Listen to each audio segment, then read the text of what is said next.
ចង់ញ៉ាំតើហ៊ូស្អុយម៉ោង1ម៉ោង2អីហ្នឹងគឺអត់ពិបាកទេពុកម៉ែបងប្អូននៅទីនេះគឺគាត់មានបើកលក់24ម៉ោងតែម្ដងណាហើយនៅកន្លែងគាត់នេះវិញគឺថាលក់ដាច់មែនតើហើយតើហ៊ូស្អុយនេះគឺថាត្រូវមែនតើជាមួយនឹងជាប្រភេទតាពាំងជូរគឺថាពីរនេះដាក់ចូលមកគឺបាឡិនចូលជាតិគ្នាបានល្អឆ្ងាញ់តែម្ដងហើយនៅទីនេះគឺគាត់មានលក់ច្រើនជំរឿននិយាយទៅគឺថាសុទ្ធសឹងតែជាប្រភេទអាហារចិនណាពុកម៉ែបងប្អូន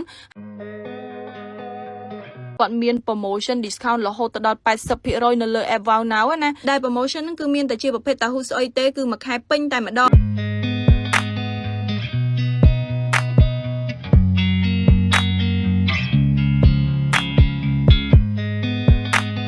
សម្រាប់ទីតាំងដែល Two Sister ទៅនេះគឺមានឈ្មោះថាតៅហ៊ូស្អុយឡុងស៊ឺនៅខាងទួលទំពុងណាសម្រាប់ព័ត៌មានលម្អិត Two Sister នឹងដាក់នៅលើ caption ក៏ដូចជាក្នុង comment ហើយពេលដែលទៅនេះគឺថាចំមេឃកំពុងតែភ្លៀងតែម្ដងប៉ុន្តែបងខាង app វិញគឺអត់មានសម្រាប់ទេពុកម៉ែបងប្អូនគឺថាញាប់ដៃញាប់ជើងហើយដូចឃើញបងស្រីម្ចាស់ហាងក៏ដូចជាបុគ្គលិករបស់គាត់អញ្ចឹងគឺថាអត់មានសម្រាប់ទេញាប់ដៃញាប់ជើងតែម្ដងណាហើយតៅហ៊ូស្អុយនៅទីនេះវិញពុកម៉ែបងប្អូនគឺថាក្លិនរបស់គេអត់សូវស្អុយខ្លាំងទេគឺស្អុយតែពេលដែលគេកំពុងតែជានឹងទេតែនៅពេលដែលយើងយកទៅដាក់ជាមួយនឹងតាពាំងជូរនឹងមកគឺថាបាត់ក្លិនអស់លេងតែម្ដងគឺថាក្លិនរបស់គេឡើងឈ្ងុយវិញពុកម៉ែបងប្អូនគឺ Twister ចូលចិត្តរសជាតិនៅទីនេះមែនតើហើយកន្លែងគាត់គឺ Twister សង្កេតឃើញថាគាត់ធ្វើស្អាតហើយតហ៊ូវិញគឺគាត់បំពងដល់ទៅ2ដងដំបូងឡើយគឺបំពងអាមូហ្នឹងបន្ទាប់មកគឺថាគាត់កាត់ជា2យកទៅបំពងម្ដងទៀតដើម្បីធ្វើឲ្យតហ៊ូហ្នឹងគឺកាន់តែស្រួយកាន់តែក្រៀមល្អណាអញ្ចឹងគឺថារសជាតិចេញមកគឺឆ្ងាញ់ហ្មងហើយខាងនេះគឺជាប្រភេទតាពាំងជូររបស់គាត់ហ្នឹងគឺគាត់ធ្វើខ្លួនឯងអត់មានទិញពីខាងក្រៅទេគឺថាបុគ្គលិកវិញញាប់ដៃញាប់ជើងមែនតើ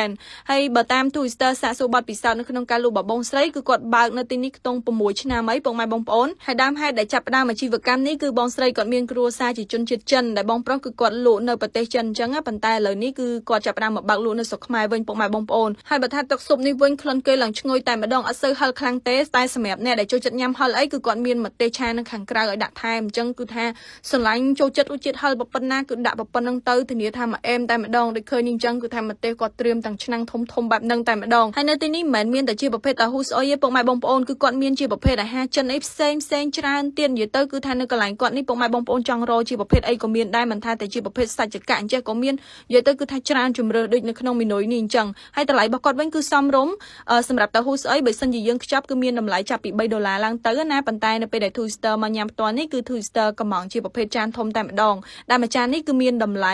$5ពុកម៉ែបងប្អូនហើយគាត់មានជាប្រភេទផ្អែមអីផ្សេងអញ្ចឹងទៅនិយាយទៅគឺថាទៅដល់ទីនេះហើយពុកម៉ែបងប្អូនចង់ញ៉ាំអីគឺអាចមើលមីនុយហើយញ៉ាំបានហើយសម្រាប់តាហ៊ូវិញពុកម៉ែបងប្អូនគឺអត់មានធំក្លិនស្អុយទេនៅពេលដែលយកមកដាក់ជាមួយនឹងតាពាំងជូរបែបនេះមកគឺថាបាត់ក្លិនអស់លេងតែម្ដងហើយសម្រាប់តាពាំងរបស់គាត់វិញគឺគាត់ប្រកែធ្វើរបៀបថាវាអត់ជូរខ្លាំងទេនៅពេលដែលយើងដាក់ជាមួយនឹងតាហ៊ូស្អុយញ៉ាំផ្ទាប់ចូលគ្នាចេះមកគឺថា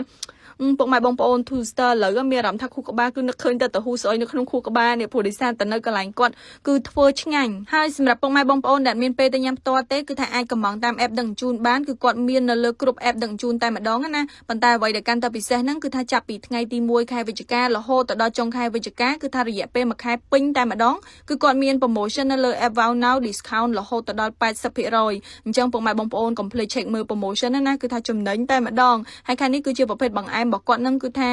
រសជាតិរបស់គេដូចជាហួយអញ្ចឹងពុកម៉ែបងប្អូនឡើងតាញ់ហើយគេមានរសជាតិជូរនៅខាងក្នុងហ្នឹងហាក់សូវផ្អែមទេអញ្ចឹងវីដេអូរបស់ Twister មានតែប៉ុណ្្នឹងទេបាយ